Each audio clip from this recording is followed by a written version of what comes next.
Welcome once again to part 2 of our topic, conflict resolution. Conflict resolution. I remember defining for us what conflict resolution is all about in part 1. But for purpose of reference and as a reminder, let me quickly say, conflict resolution is all about resolving conflict between two people or group of people with a view of providing a lasting solution to restore their relationship. And so this morning, I'm building a block and another as we dwell on steps to conflict resolution. I would like to start with the scriptural reading from the book of 1 John chapter 4. Scriptural reading, 1 John chapter 4. I take my reading from verse 11. The Bible says, "Beloved, if God so loved us, we ought also to love one another. No man has seen God at any time. If we love one another, God dwelleth in us, and his love is perfected in us. Hereby know we that we dwell in him and he in us, because he hath given us of his Spirit. And we have seen and do testify that the Father sent the Son to be the Savior of the world.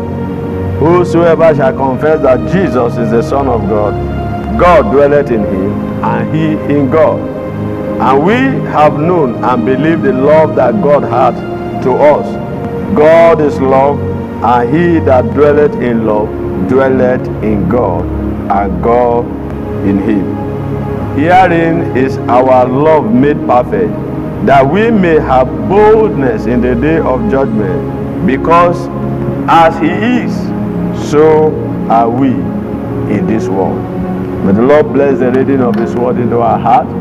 That scripture or that reading suggests to us that love is the reason behind every conflict resolution.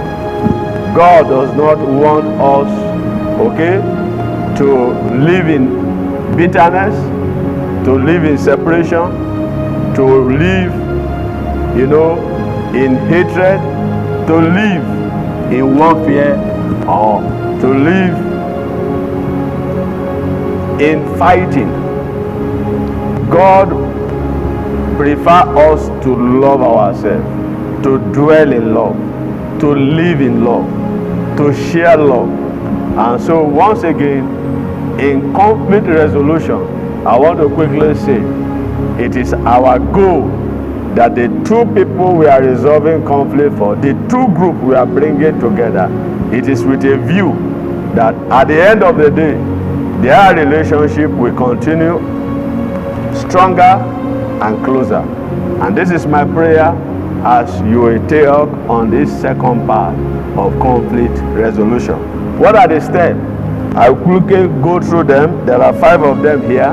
Number 1, step to conflict resolution: provide a conducive atmosphere. Anytime you want to resolve a conflict, it is proper for you to find a good and conducive atmosphere. You don't stand on the road to resolve conflict. You don't stand in the heat to resolve conflict. You don't even sometimes give room for resolving conflict just over the phone. Phone can be helpful, of course, maybe because of distance you can't reach out. But it's better when you provide a conducive atmosphere where both the parties and yourself can be together to talk. Even when it talks to phone issues, then it means you are talking about calling ahead the people you want to hear from. You have good time to answer them, not this one that you will start your call and before you know it, you said, "Please hold on," because you have another call or something else to attend to. So don't forget, provide a conducive atmosphere. A conducive atmosphere goes just beyond the sitting room arrangement or the calling arrangement or whatever arrangement you have. The word is, let it be under a conducive atmosphere.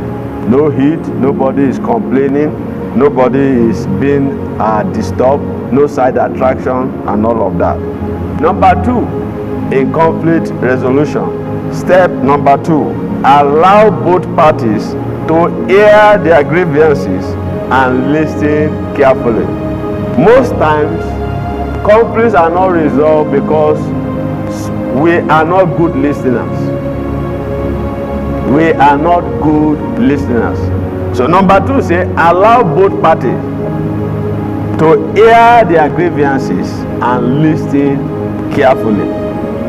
When you want to resolve conflict, it is proper for us to hear from A and hear from B. A as a person, B as a person, A as a group, and B as a group. It's very, very important that while they are talking, you are taking note, you are listening attentively. Let them say it with all the whatever error, mistake, or whatever thing you feel was wrong with what they are saying. Sometimes it's good to hear them out. Give them that opportunity, give them that benefit, and listen carefully. Very quickly, we go to step number 3. Step number 3 says, this is time for you. Ask questions where necessary to understand them better with a view to getting to the root of the problem. I take that again. Step number 3 in conflict resolution. Ask questions where necessary to understand them better with a view to getting to the root of the problem. You see, when they are talking, like I said earlier on, you take note. The area you can begin to see, gray areas where you need to have better understanding. It is now time for you to now begin to ask questions. Now, as you ask questions, whatever you didn't understand where they were hearing their view or their grievances, now you can understand it better as you ask questions. And you are free to ask questions, as many questions, until you are able to bring out the salient points that you can see that brought about the disagreement, the misunderstanding, the crisis or the conflict. And so, by the grace of God, I want my viewers to know that point number 3 is very, very important for you. Of course, sometimes we who resolve crisis or conflicts, sometimes we find ourselves in one. So, don't forget, in conflict resolution, the aim, the goal is very, very important. Not to apportion blame, but to bring the two parties back together to restore relationship. Number 4 step to conflict resolution. They say pick out salient points or gray areas as the people speak. What do I mean by pick out? Of course, if you want to dwell on everything that is said, you know that sometimes repeating some issues will only add salt to injury.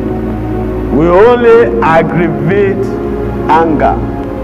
So such areas, they are not areas for you to pick out. We are talking about picking out salient area, gray areas, where you know you can now come in. In fact, by the grace of God, if you're a child of God and you are having the Spirit of God in you, you will discover that there are some things the Holy Spirit himself, because you are listening well and you are listening to him, to jot down gray areas that not only will it help you to solve the problem, but it will make the people you are resolving the conflict with to be happy at the end of the day. If you made the mistake of making the parties or the people here to be more angry, to get angrier more than when you started. You whip up emotion, or you make them to flare up in temper. Then you know that it would have been better not to talk of resolving this conflict and to leave them as they are and pray for them than what you have done. So please, I repeat again for emphasis, point number 4, pick out salient points or gray areas as the people speak. And that is why we said you should ask questions in the first place. And by the grace of God, if you have understanding of picking out, that takes me to the last point and the 5th point. And what did he say? He said, resolve both parties as an unbiased umpire without apportioning blame, but provide correctional measures. Underline, correctional measures. Remember this in resolving conflict. When the conflict are resolved, your aim and your goal is that the people will come back to say thank you. When the conflict is resolved, the people can call back and say thank God for you. If you resolve a conflict and you succeed in making the group of people or the people involved, to go back in bitterness or to leave your presence in anger, then you know that you have only succeeded in separating them rather than bringing them together or resolving the conflict between them. And so don't forget that in taking steps to resolving conflict, all these 5 steps are very, very important. I like to end this segment or this part with this understanding. It is normal for us to disagree to agree. It is normal, nothing wrong. In other words, there is nothing wrong in having conflict. What is wrong is staying in the conflict. There may be nothing wrong in the crisis, in the problem, but staying in the crisis or staying in the problem is the issue here. So that is where conflict resolution comes in. And I repeat again, it is normal. We disagree to agree. We misunderstand to understand. Very, very important. And if you have that in mind, you will also see that the subject of conflict resolution is a lifelong project or program, and which by the grace of God we can take time to depend on God, depend on the Holy Spirit, and even read books so that we will know how to address issues even better next time. I also want to conclude with this.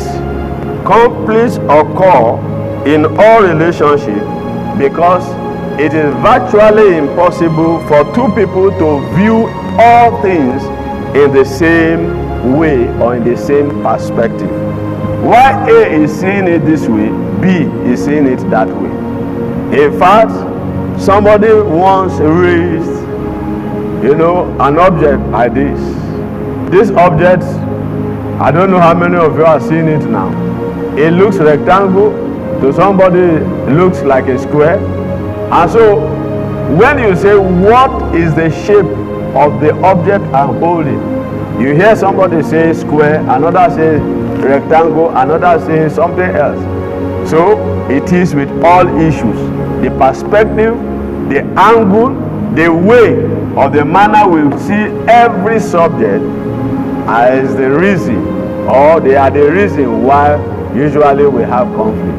And so, my prayer is, as we go about resolving conflict, at the end of the day, may the parties involved, the group of people involved, become stronger, closer, and better in relationship after now.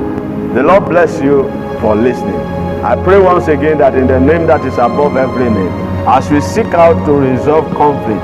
Heavenly Father, help us that every conflict that comes to us, the grace and the anointing to resolve them amicably with a better relationship after now, come upon all my hearers. In the name of God the Father, the Son, and the Holy Spirit.